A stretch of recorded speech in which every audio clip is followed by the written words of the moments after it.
Hello there, and welcome to the latest edition of Nebraska Football Now. I'm your host, Andy Classen, joined once again by our Husker Insider, Jake Bartecki. Jake, we're doing good, aren't we? What's good, man? Everything's good. That's what's good. Coming in off a bye week, little bye week last week for the team, little bye week for the show. Happy to be back and talk some football. Well, before we move ahead, let's take a step back. Let's recap that Husker over Rutgers win at home. That point spread was kind of tightening up at the end there, but the Huskers did pull it off. I thought it might have been the best our defense has looked all season. Yeah, especially when you look at the rushing offense. Rutgers is one of the best run offenses in the Big Ten, and Nebraska holds them to 78 yards. I mean, I think if we had said ahead of that game Nebraska was going to hold Rutgers to that few rushing yards, I think we would have taken it in a heartbeat. And kind of bottled up Kyle Monungai. You know, I think you looked at what he did on those first few runs. His first three runs were averages of 18 yards. I mean, he ripped off a 17-yarder to start the ball game. And then they forced Ethan Kaliak-Manis to throw. I mean, he had some tough throws, threw two interceptions. But I thought the strategy by Tony White, stack the box with 9 guys, take the run out of it, make Rutgers beat you through the air, worked out great. And I thought the 2 goal line stands by Nebraska, 2 signature moments that you're going to look back on this season. Yeah, there's really been a couple of huge moments. I think at the pick 6 at the Colorado game, right? And then those 2 goal line stands. And they've all been headlined by the defense. A lot of good on the defensive side. Maybe we saw some struggles there on the offensive side. But once again, maybe we need to give some credit to Rutgers and their defense. Yeah, I thought they had a good plan. I mean, that was a typical Greg Schiano game. I mean, he was not going to allow the big play, and I don't think Nebraska really had much in the explosive categories. And they got to Dylan Raiola. I mean, these games are going to happen. He's a young freshman. I think there's simple things he'll learn from. Get rid of the ball sooner, because he took quite a few sacks that I think he probably didn't need to take. But I also thought he was able to stick through the game, and the defense helped him out. I think the offense has a good chance to bounce back this week. Well, we did have the bye week. In your opinion, did it come at a good time? I think it's interesting that Indiana, now they're ranked, they're flying high, they're coming off a bye week as well. I think it does, because I think it really helps Nebraska in the trenches, because you look at the snap counts for some of these players. I mean, on the offensive line, most of those guys have played every single snap this season.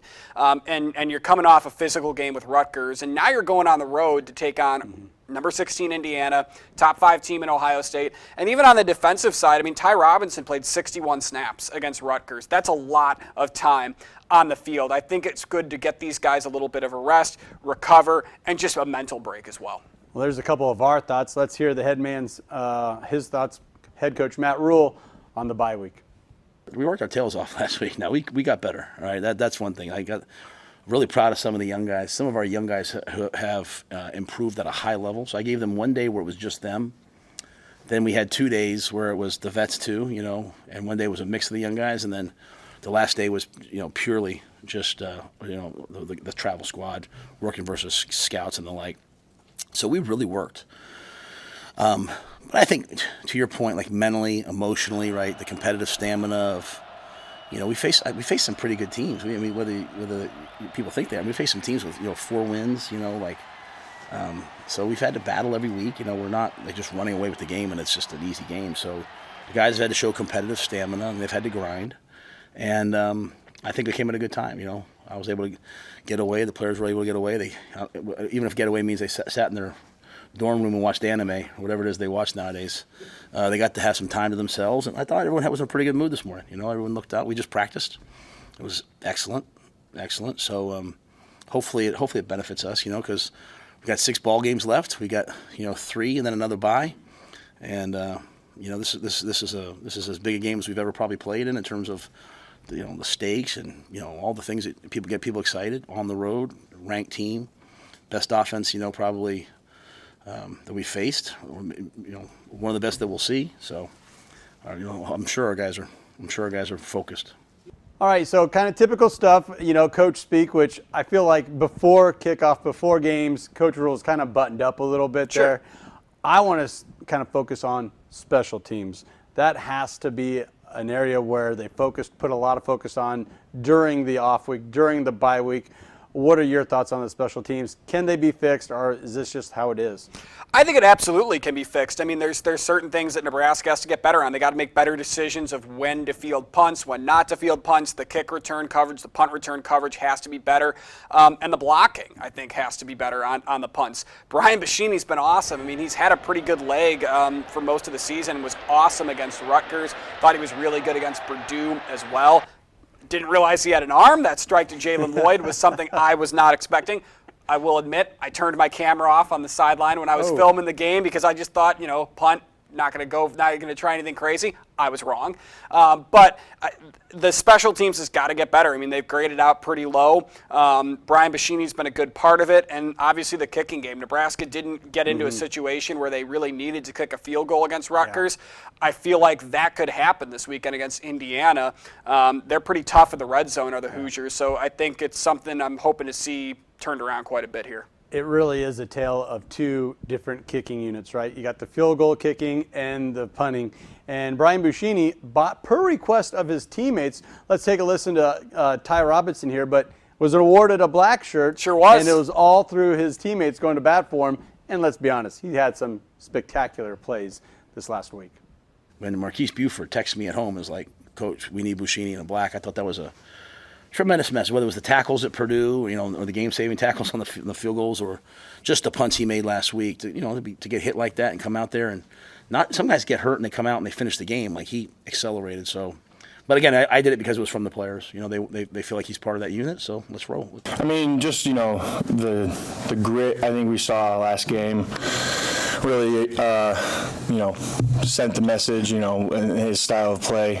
Purdue, he also had a big hit on kickoff on our sideline, so that was kind of the start of it. And then to see him go out there and do it again week after week, even though we've been, struggling a little bit on punt maybe, he's still back there doing his job and doing his part. So I think that's just kind of those things that, made the decision. Well, all righty, Jake. So that was Ty Robinson kind of making his case for his guy in Boom Sheeney. And yeah, we talked about signature plays in the first half of the season. I would have to think the way that he's been able to flip the field a couple of times when Nebraska needed it, right? Like in the Rutgers game. Yeah. Those are signature plays. Yeah, and absolutely. I mean, with the tackles as well. I mean, the couple of the hits that Ty Robinson mentioned against Purdue, those were preventing possible big plays, possible touchdowns. You never know, and I think he's been really physical. And the other thing that Matt Rhule said, and I thought this as well, I mean, he took some shots against Rutgers, took some really big hits, was admittedly hurt and sore in that one. Yeah. And a lot of players will just kind of muddle through the rest of the game when they're banged up and try to just get to the end to say they were able to finish the game. He accelerated. I mean, he was able to continually impact the football game. I think that's a definition of a black shirt right there. I couldn't agree with you more. And you use the word accelerate. I believe that's what Coach Rhule even how he phrased it during his presser. Okay, so we took a look back, gave out some grade cards there for the first half. Let's look at the matter at hand, and that is Indiana. As you mentioned, a highly ranked team, flying pretty high. First time Nebraska isn't favored in the game. We've seen it all so far this year. Nebraska's 30-point favorite, 27.5-point favorite, a touchdown favorite. Now they find themselves a 7-point underdog to Indiana, going on the road, sell out, all those things. Big noon kickoff. Yeah. A lot of eyeballs. How are the Huskers going to respond? I think they'll respond well. This is a tough matchup, but I think it's a good matchup for Nebraska. I think it's good they get a test on the road against a team that isn't a powerhouse in college football, but a very good ranked team. And Coach Cignetti's got Indiana 6-0 for the first time. It's the first time any coach has begun their tenure there 6-0. I mean, that's really impressive. Yeah. Now, I think there are going to be challenges. I mean, Nebraska's defense, we said this against Colorado, if they're as good as we think they are, go out and put up a really good performance. They put up 10 points against Colorado. So this Indiana offense is tough. I mean, they've got a veteran quarterback who started 40-plus games. They've got a lot of great wide receivers. Yeah. So they're going to spread Nebraska out. One thing I'm really curious about with Nebraska defensively in this game is I'm very curious to see if Tommy Hill is ready to go, still kind of questionable as he's kind of been ever since the Illinois game, is how Tony White's going to juggle that defensive back spot between him and Sierra Wright. Sierra Wright got a black shirt as well, speaking of black shirts. He's been awesome. Marquise Buford's been really good. You've got Malcolm Hartzog at safety. So I'm very curious to see how Nebraska is going to match up against IU's receivers, especially with the defensive backs. That's a fantastic point. I believe we got some audio. You were at that last presser. Let's hear what Coach White had to say about that. Gives you a lot of flexibility to move guys around. I mean, you got Keeson there and his safety time, Malcolm at his corner time. I mean, when all those guys are healthy, remember Bly is working himself back and getting healthy and getting him in shape and getting his wits about him. So again, the more we can be flexible, the more we can take snaps off of guys, the more we can move guys around. I think, you just have a better overall product back there. Guys are fresher, guys are faster, they're keeping each other sharp. So we'll see how that plays out this Saturday. Okay, so no surprises there. Tony White addressing the situation, which I think is a great situation to have. Yeah. Multiple, 1A guys at the cornerback position there. Let's dive into this matchup a little bit deeper. Nebraska will win this game on the road if what? If what happens? Nebraska wins this game on the road if they win the turnover battle. Curtis Rourke, as we talked about, veteran quarterback for Indiana, 40-plus starts in his career, 14 touchdowns, just 3 interceptions this season. This team doesn't turn the ball over much. He keeps defenses on their toes, spreads the ball. And I think they have 4 different receivers who have over 200 receiving yards. Elijah Surratt is his favorite target, and he hasn't thrown a pick when he's thrown it to his favorite target this season. So I think Nebraska needs to try to win the turnover battle, and that's something they've been really good about this season. I mean, compared to last year, I mean their turnover margin is so much better than it was a year ago, +5 right now. So, well, let's flip it over to Indiana. What do the Hoosiers have to do? Is it just as simple as win the turnover battle, or are you looking at another element? I think Indiana wins this game, or at least pulls away in the second half if Nebraska's offense takes their foot off the gas. I mean, we've sort of seen this. We said it in Illinois. We said it in Colorado. We even said it a little bit in northern Iowa. Nebraska sort of sometimes seems to try to control the game to an element where it really stops the progression for the offense. Yeah. I think if Nebraska goes out and puts up 14 to 20 points in the first half, they have to do everything in their power to do that again in the second half. We talked about how powerful Indiana is on their side of the football. When you have that many receivers that have that many receiving yards and a veteran quarterback, they're going to make big plays. And if you're up big, it does not mean you have the game put away. So I think Nebraska needs to stay in it till the end. Okay, well, let's get to predictions, Jake. What is your prediction? Once again, Nebraska, first time ever being an underdog heading into a big road matchup. I think I'm going to be the bearer of bad news here. I think for the first time this season, I'm going to pick against the Big Red, 28-24 Indiana. Okay. All right. What about you? I can see that.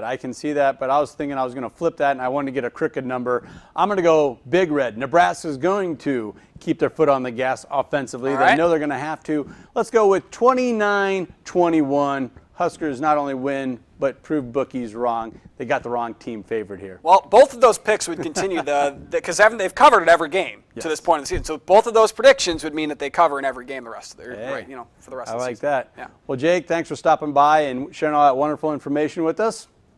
And thank you for watching another Nebraska Football Now here on News Channel Nebraska.